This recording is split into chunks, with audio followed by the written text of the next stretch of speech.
Notre réseau de correspondants sur tous les continents, l'information telle qu'elle est vécue à l'étranger. Qu'est-ce qui fait la une chez vous? Et nous retrouvons pour démarrer Anaïs Cordoba au Royaume-Uni. Bonjour Anaïs. Bonjour Mathieu. Alors évidemment, chez vous, c'est la faillite de Thomas Cook qui est à la une. Des vacanciers anglais coincés et dépités à l'aéroport de Majorque en une du Guardian. Des familles mises à la rue par leur hôtel en une de l'écossais Daily Record.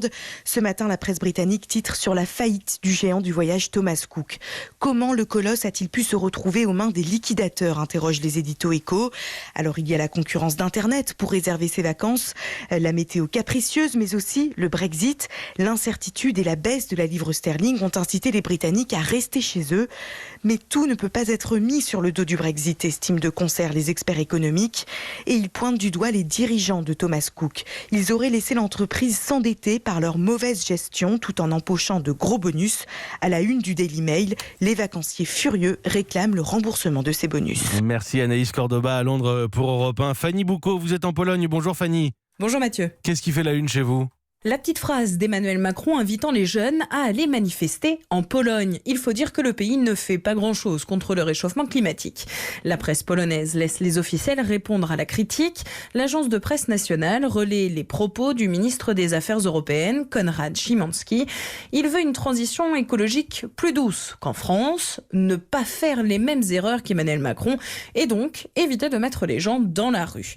Szymon Szynkowski, autre ministre, rappelle que la Pologne a accueilli la dernière COP24, qui selon lui s'est très bien passée, et rajoute qu'il y a assez de manifestants en France, référence également aux Gilets jaunes, pour ne pas envoyer à son tour des Polonais manifester. Merci Fanny Boucaud. En Pologne, François Hume, vous êtes en Côte d'Ivoire. Bonjour François. Bonjour Mathieu. De quoi parle la presse chez vous ? La presse évoque l'histoire de ce couple de trafiquants arrêtés avec 150 kilos d'écailles de pangolin, une espèce protégée qui peuple les forêts ivoiriennes. Ce petit mammifère insectivore, le seul qui possède des écailles, est en voie d'extinction en raison de l'appétit des marchés asiatiques, rappelle Fraternité Matin.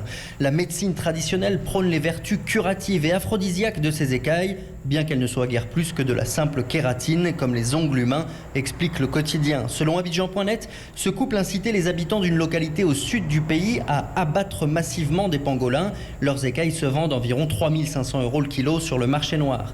Les journaux dénoncent surtout le statut de l'un des suspects, un agent du ministère des Ressources animales, qui savait donc déjouer les contrôles pour faire fructifier son trafic. Le journal L'Inter ajoute qu'une autre menace pèse sur l'animal. Sa viande est particulièrement appréciée des Ivoiriens, mais chasser le pangolin est interdit depuis 2016, prévient le quotidien.